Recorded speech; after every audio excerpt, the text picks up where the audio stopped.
Hello everybody! Today I'm going to explain you about conditionals, also known as it clauses. Now, what do you know about the conditionals? Start to write some ideas and then check them at the end of the video.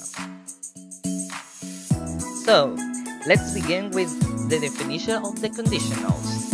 They describe the result of something that might happen in the present or future, or might have happened but didn't in the past. They are made using different English verbal tenses. Okay, the first conditional that we are studying is Mr. Facts, or the zero conditional. It used for facts that are generally true. In both clauses, we use the present simple tense. The structure of the zero conditional is if plus subject plus verb in present simple plus complement, comma, subject plus verb in present simple plus complement, period. It's important to explain that because when you write, you have to know the structure of each sentence. The examples of that is condition result. If you freeze water, it turns into ice. If I work too much, I get tired.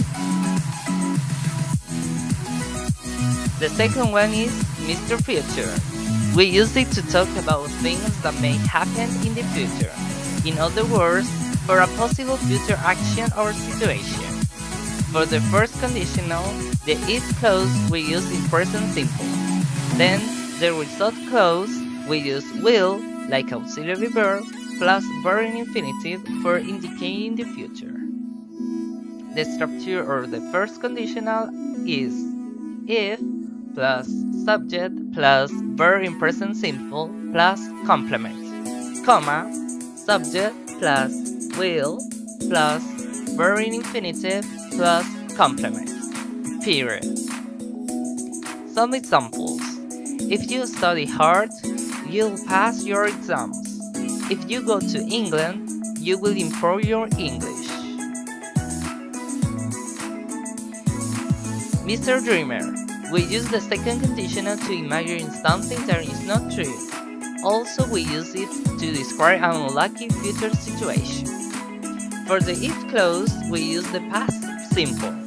Finally, for the next clause, we use the auxiliary verb would plus verb in infinitive to talk about the future, but in the past.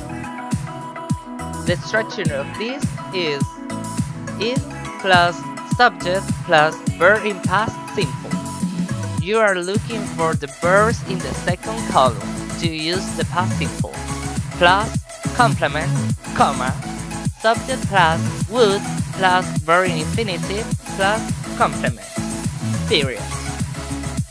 An example of this, like the picture, when the woman said to him, I wouldn't go out if I were you.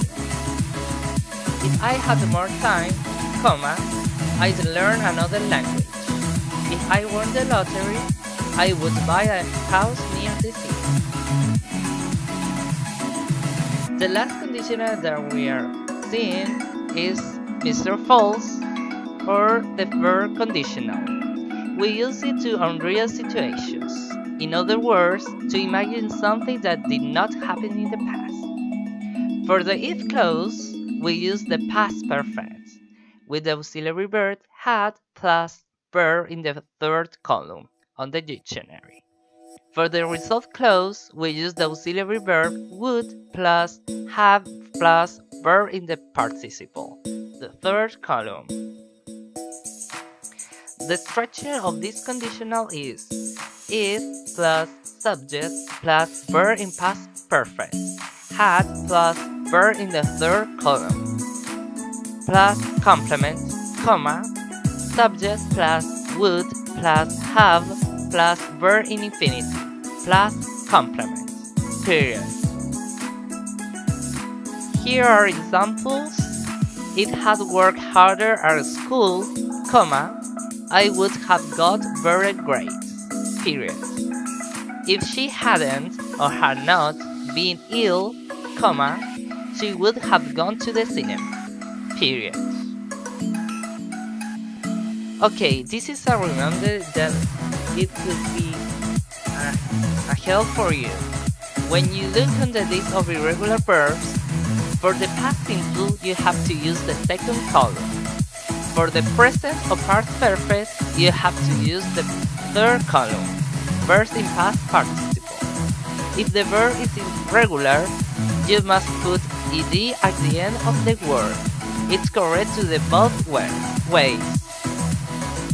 And the last advice for you is, for doing sentences in conditionals, you can put the clauses in another order. If you start with if clause, condition sentence, you have to put a comma after the sentence to can continue with the result clause. On the other hand, if you begin with result clause, the comma is not necessary to put after the sentence. Just complete with if clause. Okay? And that's all. Thank you for studying with me through this tutorial.